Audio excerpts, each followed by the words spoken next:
Olá, caríssimo telespectador da Rede Século XXI, que bom encontrá-lo diante do televisor, do celular, do computador. Mais uma vez nos reunimos. Programa Luz da Vida, nosso compromisso semanal desde o ano de 2012. Portanto, há 12 anos, estamos nessa labuta todo domingo, fim da tarde do primeiro dia da semana, para, durante 30 minutos, refletirmos sobre assuntos de relevância da nossa fé católica apostólica romana. Esse é o nosso 11º encontro, dedicado a um argumento fascinante que demandará, certamente, anos para ser esgotado, para chegar ao seu termo, porque trata dos salmos na nossa vida. O saltério tem 150 salmos.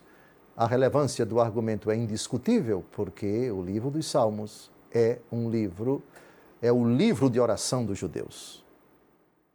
Tem um destaque todo especial no Antigo Testamento.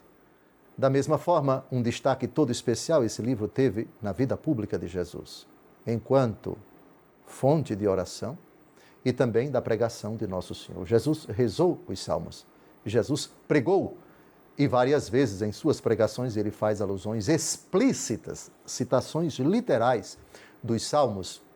Salmos esses que, por causa disso, têm uma dimensão profética. Nós hoje vamos abordar todos esses 10 programas anteriores, têm procurado buscar enfoques, aspectos, dimensões dos salmos que têm relevância para a nossa vida, a minha vida de oração, a sua, a nossa existência também, o nosso comportamento, o nosso seguimento de Cristo. Hoje nós vamos tratar de uma questão que lá atrás, acho que no 4º ou 5º programa, remeto você a assistir todos os que já estão disponíveis no portal da nossa querida Rede Século XXI. Rezar os salmos com frutos. Ler os salmos com o coração, elevar a nossa mente a Deus, a Ele dirigir nossos rogos, nossas súplicas, nosso louvor, nossa gratidão e desfrutar. Melhor ainda, saborear os salmos. Como fazer isso? Isto é, como não ler os salmos de uma forma árida, meramente curiosa, afastada de fato daquilo que aquelas letras, que aquelas palavras, que aqueles versículos, que o salmo inteiro evocam e querem significar. Os salmos são vivos. Os salmos não são letra morta. O apóstolo Paulo diz na 1 aos Coríntios que a letra mata, mas o Espírito vivifica. A letra mata. O que significa isso aplicado aos Salmos? Quer dizer, a letra mata para qualquer versículo da Bíblia. Mas em se tratando dos Salmos, que são livros de oração, o saltério é todo ele livro de oração. Em que sentido ler os Salmos mata? E em que sentido ler os salmos vivifica? É possível ler os salmos e se matar espiritualmente? Sim, é possível. A letra mata. É possível, por outro lado, ler o salmo e vivificar-se? Sim, é possível. A frase de São Paulo é bem construída. Ela, pelo menos, se explica quase totalmente. Primeiro, vejamos a segunda parte. O Espírito vivifica. Em que sentido o Espírito vivifica a letra dos Salmos? Ler no Espírito. Ler inspirado pelo Espírito. Ler movido pelo Espírito. Seria muito oportuno, eu recomendaria aqui com todas as letras, com toda a simplicidade, você que tem o hábito de rezar os Salmos. Você que ainda não tem esse hábito, mas a finalidade desses programas, dentre outras, é exatamente esta, que você passe a amar os salmos, que você passe a venerar os salmos, que você passe a reconhecer neles uma porta grande, enorme, por meio da qual você vai adentrar no universo de Deus, no abismo infinito, insondável do amor de Deus. Invoque o Espírito Santo. Vejam, a dica, entre aspas, do apóstolo Paulo: a letra mata, o Espírito vivifica. Isto é, o Espírito dá vida àquela letra. O Espírito faz com que você enxergue naquelas letras o caminho para se chegar a Deus. Enxergue também nessas letras Deus falando para você. Enxergue também, e finalmente, você se identificando com elas. Por isso, no início de cada, não apenas diante dos salmos, mas qualquer oração, invoque o Espírito Santo. Meu Deus, que as orações que eu vou pronunciar, lidas, atenção, lidas. Não estou dizendo que a oração só deva ser feita com a Escritura na mão, não estou dizendo isso. Mas dado, o assunto aqui é o saltério. Se é o saltério está escrito, está diante dos seus olhos. Peça primeiro o Espírito Santo. Ó Espírito Santo de Deus, infunde no meu coração o dom da clarividência, para que eu enxergue com clareza o que tu tens a me dizer por meio de Jesus, para que pelos salmos eu chegue ao Pai, por meio dele, iluminado por ti, ó Espírito Santo. Clareia o meu coração para que eu possa me identificar com essas palavras, que elas me digam, que elas me falem, que elas me advirtam, que elas me exortem, que elas também me repreendam, se for o caso, que eu consiga enxergar nelas aquilo que eu faço de bom, mas também que essas palavras do Salmo me mostrem quão distante eu estou das mesmas palavras que eu estou pronunciando e que isso me ajude a me converter, que a vossa graça me leve quando aquela frase do Salmo me disser: você não está vivendo isso, você não está fazendo isto, você não está se identificando com isto. E por isso, ó Espírito Santo de Deus, ajuda-me a ler os Salmos com a devida reverência, com a devida calma, com a devida piedade, para que eu, com a Igreja, unido a Cristo, eu e Cristo, já não sou eu que vivo, é Cristo que vive em mim. Eu me identifique com o pensamento de Cristo quando rezou os Salmos. A obediência de Cristo ao se dirigir ao Pai com os Salmos. Que eu seja também obediente, que eu seja dócil às vossas ações, que eu seja disponível às vossas moções. Não precisa dizer com essas palavras, somente implore a força do Espírito Santo. O Senhor que disse: sem mim nada podeis fazer, isso se aplica também com todas as letras para os salmos que nós estamos a investigar. Por favor, agora vejamos exatamente isto, como rezar os salmos com frutos. O ensinamento de Santo Agostinho, ao comentar o Salmo 119, parágrafo 9, eu acho que esse parágrafo de Santo Agostinho é suficiente para nos abrir leques, digamos assim, caminhos, horizontes, para buscarmos a força do Espírito e, ao rezar o Salmo, não precisa ser o Salmo inteiro, há salmos que são pequenos, dá para você rezar completamente. Outros salmos são longos demais e quando isso acontece, recomendo a você que vá fatiando os salmos por versículos, porque muitas ideias podem, às vezes, não ajudar na oração. Quando você quer realmente rezar com os salmos. Com a palavra Santo Agostinho.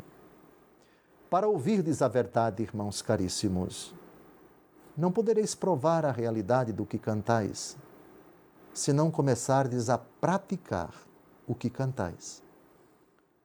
Por mais que eu diga, por mais que exponha, sejam quais forem as palavras que empregue, nada disso entra no coração daquele que não o observa.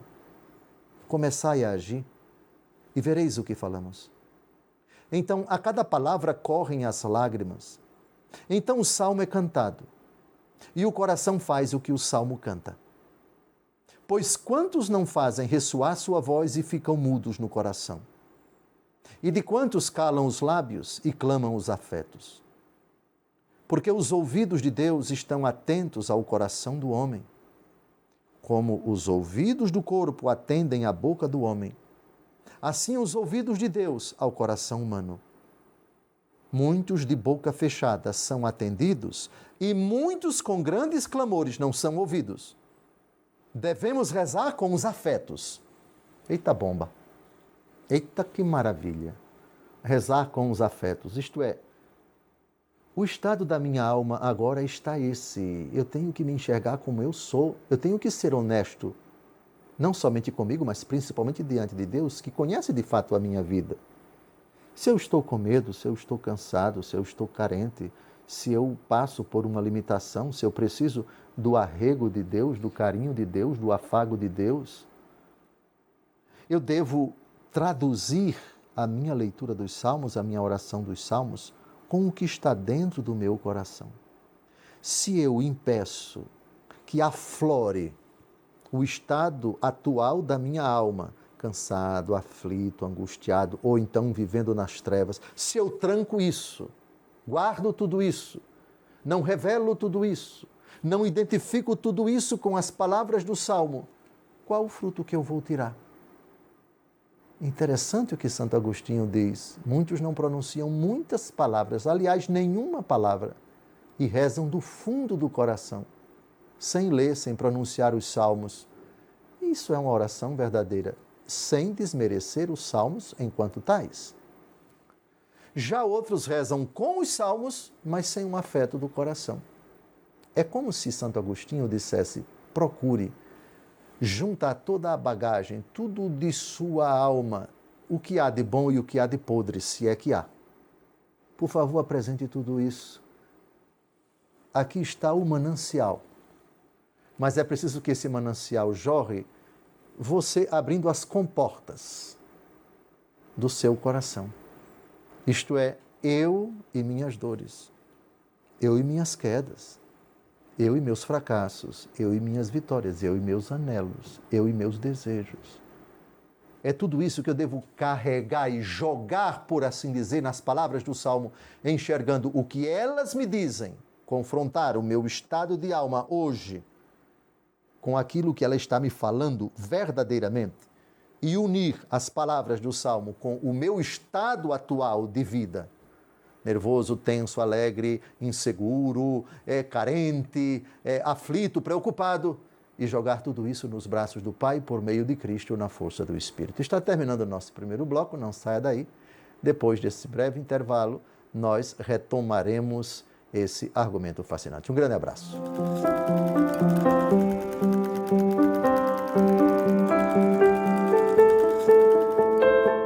Olá, caríssimo telespectador da Rede Século XXI, obrigado por ter permanecido conosco depois desse breve intervalo. Está começando o nosso segundo e último bloco do nosso 11º encontro, programa Luz da Vida, dedicado ao argumento dos Salmos, os Salmos na nossa vida.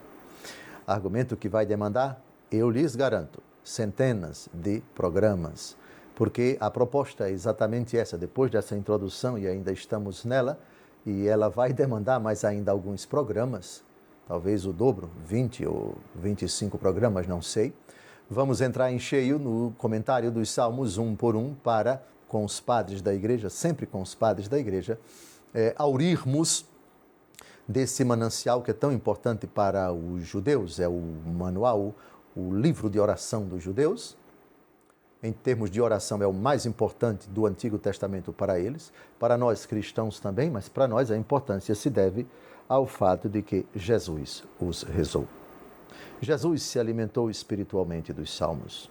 Jesus também, na sua pregação, citou literalmente os Salmos. A igreja primitiva fez o mesmo. Ela é a oração oficial da igreja sob o nome de Liturgia das Horas. Os sacramentos, os 7 sacramentos, ocupam um lugar indiscutível no culto da igreja, mas os sacramentais e a liturgia das horas têm também o seu valor, têm o seu lugar. São, de fato, a liturgia oficial de oração da igreja, a liturgia das horas, e que está centrada principalmente na recitação dos salmos. Vamos agora tratar de um argumento que causa muita alegria. É um argumento que acredito que todos vão gostar. Os salmos, enquanto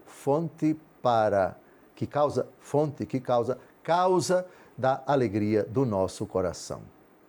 No primeiro bloco, nós vimos os salmos enquanto força, enquanto fortaleza, enquanto consolo para a nossa vida, na nossa aflição, os salmos que são espelho para a nossa alma, os salmos que nos convidam a abrir as comportas do nosso coração com tudo aquilo que dentro dele há de amargura, de dor, de angústia, de sede, de carência, para, com os salmos, elevar o nosso coração a Deus na força do Espírito Santo por meio de Cristo.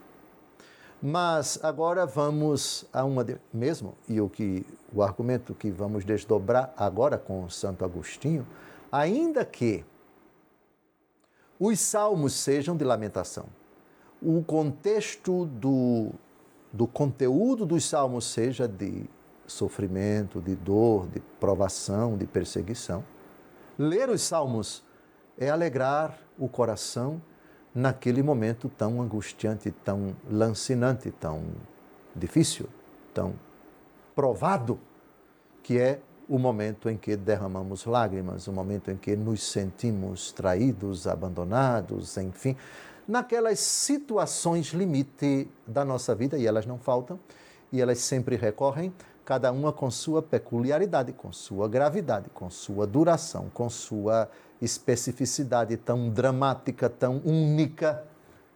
Quem ora com os salmos nessas situações também experimenta uma alegria. O apóstolo Paulo diz em Filipenses capítulo 4, versículo 4: alegrai-vos sempre no Senhor. Repito, alegrai-vos. Alegrar-se sempre. Mesmo nessas situações, mesmo quando o salmo aborda esse argumento. Mas é uma alegria no Senhor, uma alegria consoladora. Eu estava tão triste, eu estava derramando lágrimas, eu estava me sentindo num vazio interior tão grande e decidi, preciso rezar.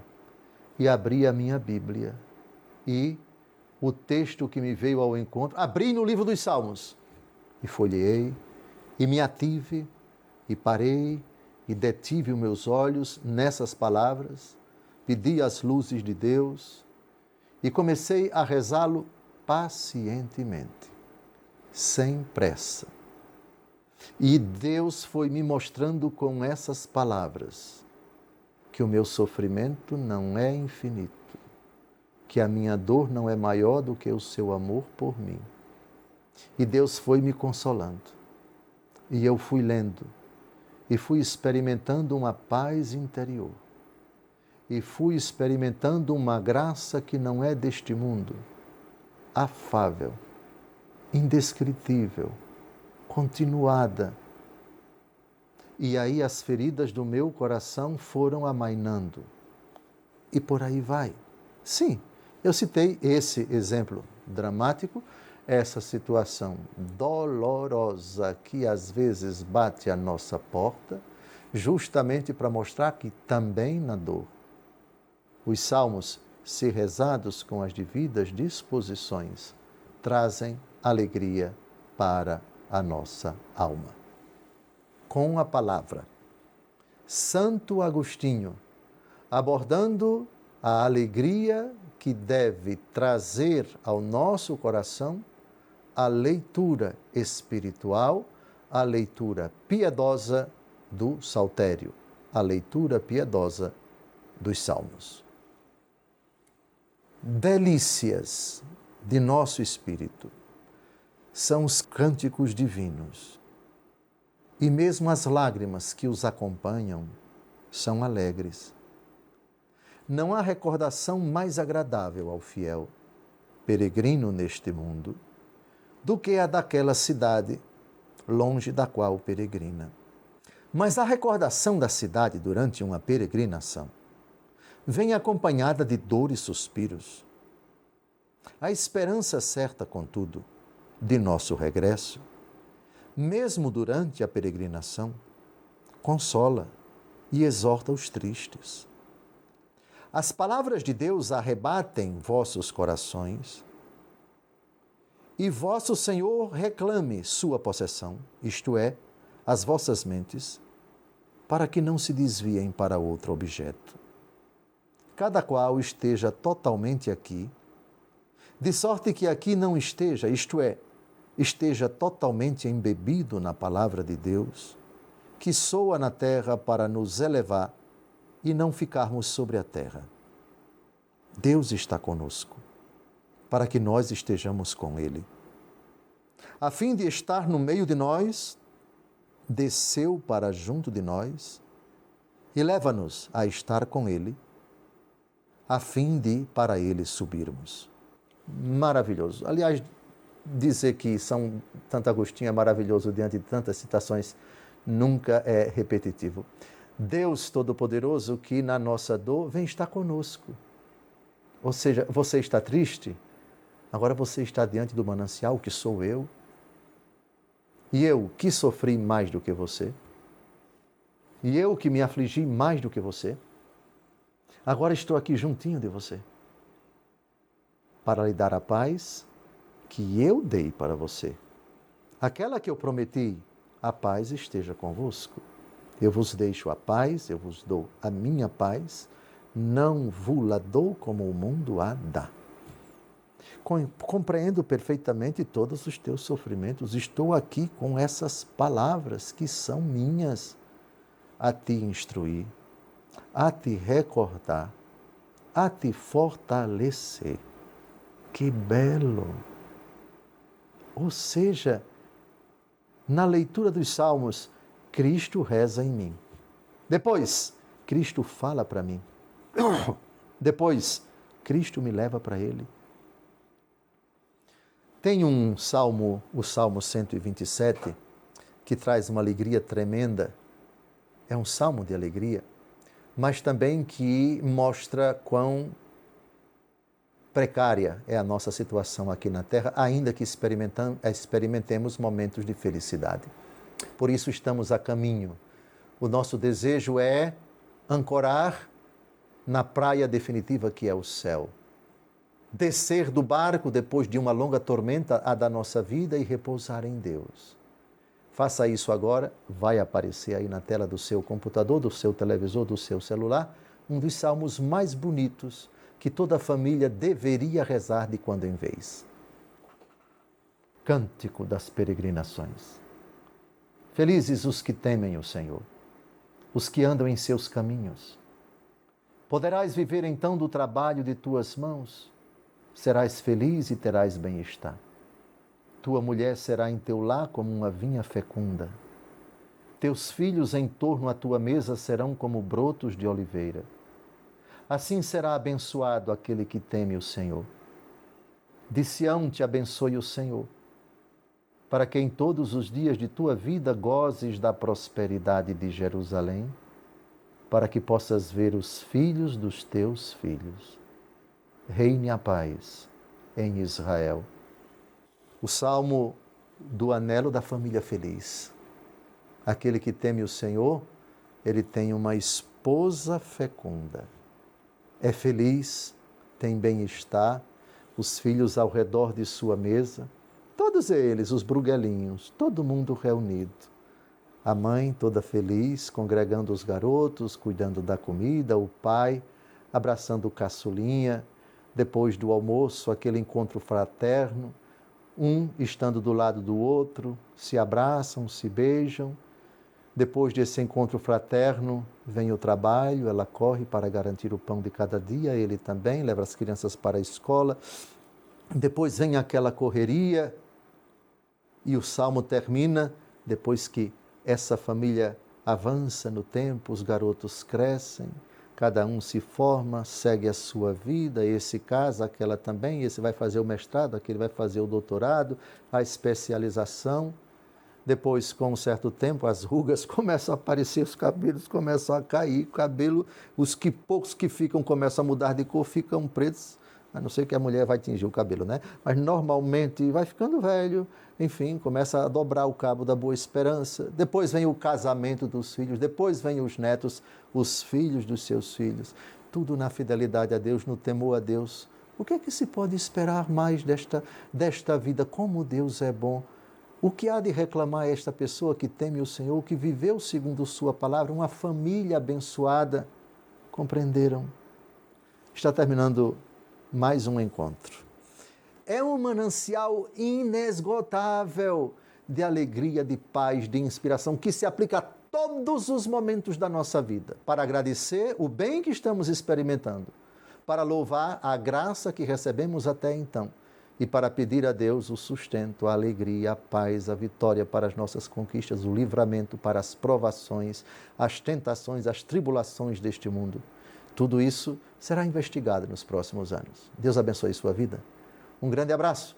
Até o próximo domingo, se Deus quiser.